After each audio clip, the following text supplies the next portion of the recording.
Hello my loves, it's Kemi. Welcome back to my channel. In today's video, we're going to try out the new Benefit Cosmetics POREfessional foundation. It is the smoothing and blurring foundation, the newest and hottest foundation in the market right now. And I had to get my hands on it because I love to try out new foundation for you guys and see if it's dark skin friendly. This isn't my foundation, and for some reason I have been feeling matte foundations recently. Like, I have been getting drawn to matte foundation, and I'm actually loving the fact that a lot of brands are actually coming out with matte foundations now, because over the past 2-3 years it's been about glowy skin and natural radiant finishes, and I feel like low-key my oily skin babes have been suffering in silence because every single brand was like literally forcing radiant upon them. Now I feel like it's time for my oily skin babes to rise up again.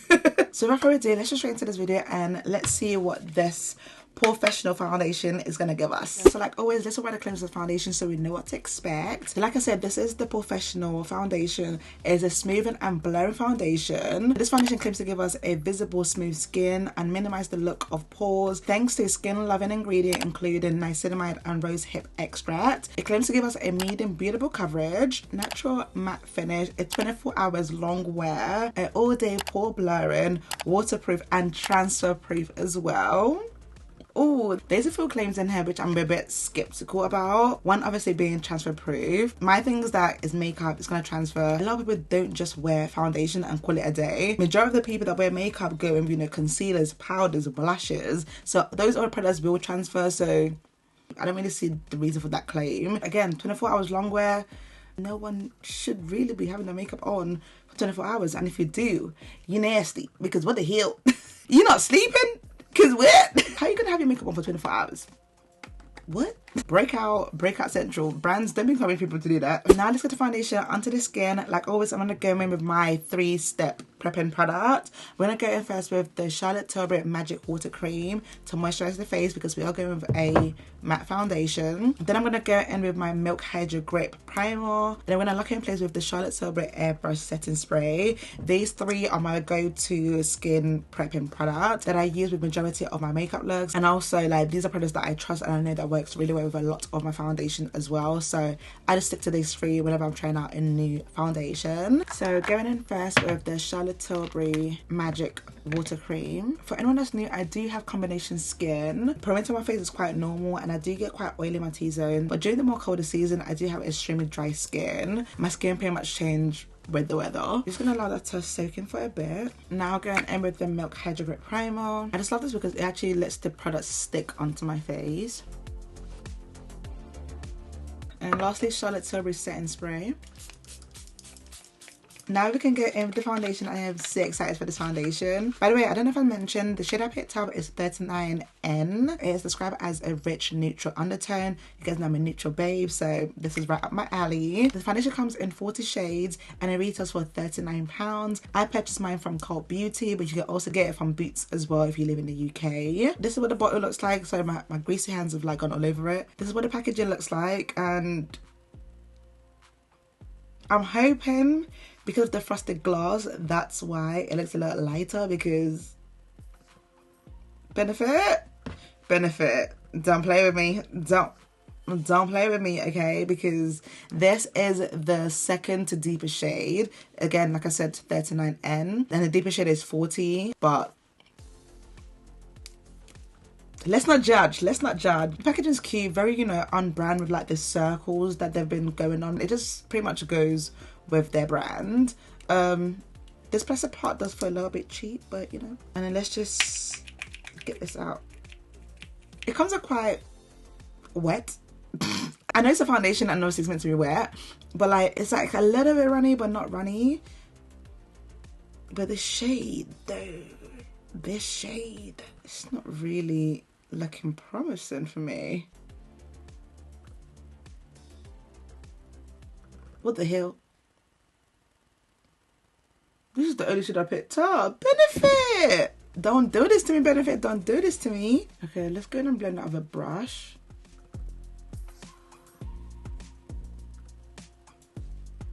What is this? What is this? Guys, what is this? Benefit. Now you know I love you as a brand, but what the heck is this? What? I'm actually speechless. It is 2025. What the heck is this? This being a second to deepest shade? Benefit Cosmetics. I actually expected a lot more than this. A lot more than this, because for £39 and you couldn't even give me a shade? Out of 40 shades? 40 shades? Benefit. Let's even test the transfer proof part, because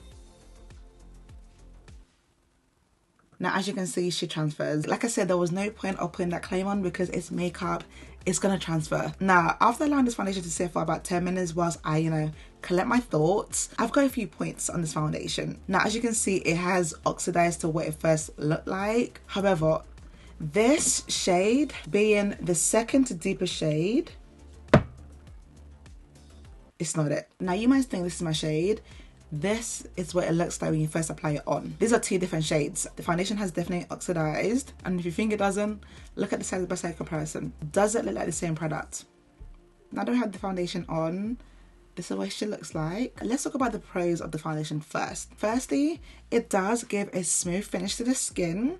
My skin does look airbrushed, even though I've got a bit of pimples peeking out. My skin does look smooth. It feels very lightweight. It doesn't have that heavy drying feel that a typical matte foundation gives. It actually feels really nice on the skin. But those are the three things I can say about this £39 foundation. Here is my problem with this foundation. Firstly, it's obvious the shade match of this foundation is ridiculous. Like, the way it looks so orange and light was jump scare. If I'm paying £39 for a foundation, I want it to be my shade. Especially the fact that on the website, the shade range looked so good. That is why I was so excited to try this foundation, because I felt like it gave a decent amount of shade range. Everyone looked like dark and pretty, and like it looked like a good shade match. I was even scared when I first purchased this foundation that was going to be too dark for me. I was actually contemplating between the shade 37 and 39, and thank goodness I actually went with 39. So God knows what 37 would have gave me, because based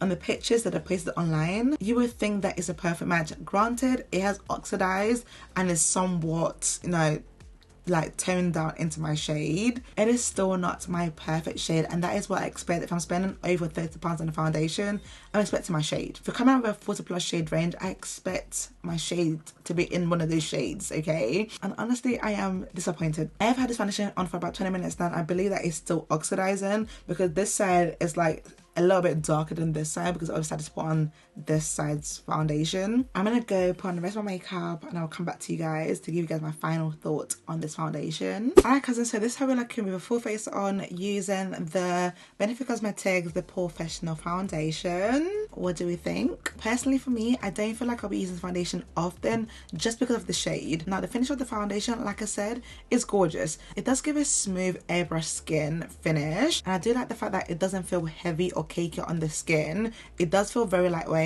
But one thing I have noticed, which I think might be a trend with the new matte foundation that brands are coming out with, is that you do need time for them to oxidize. I had the same problem with my ABH foundation as well. The problem I had with that foundation again was the shade range. That one didn't actually have enough shade range in general, whereas this foundation, based on first impression of what you see online, it looks like they gave 8 shades to people with deep dark skin, but obviously upon receiving it, didn't really match up to my expectation, because I honestly thought this foundation was going to be a tad bit dark for me, and I was actually going into reviewing this product thinking that as well, because I got the second to deeper shade. And like I said, I was going back and forth between 37 neutral and 39 neutral, because they looked like both shades could work for me, but thank goodness I'm with 39, because who knows what that shade would have looked like on me. Low-key, I do feel like Benefit had the right idea. I just don't feel like their vision matched their outcome. I personally was just disappointed with the shade, because I had high hopes. The formula of the foundation is great. You guys can see by the finish of this foundation, like, shit is gorgeous, shit is stunning. And as a dark skin babe, spending £40 on the foundation, I need it to be my shade. I shouldn't have to wait for the foundation to oxidize for it to be a shade that I can work with. All in all, the final verdict is that I feel like the formula of the foundation is great, it is beautiful, it wears pretty, but you can see some flaws in this foundation, i.e. it claiming to be transfer proof. You guys saw that it really wasn't. Do I feel like it's dark skin friendly? I'm gonna have to say no. The brand had the right vision, I just don't feel like it got executed well. Unfortunately, this foundation is gonna be one of those foundations that's gonna be in my makeup drawer that I won't gravitate towards picking up often. That is all for today's video, cousins. Let me know your thoughts on this foundation down below. Let me know if you've tried it out, or you're planning to try it out. Let me know down below. Like always, I love you guys so much, and inshallah I'll catch you guys in my next video. Bye, cousins. Mwah.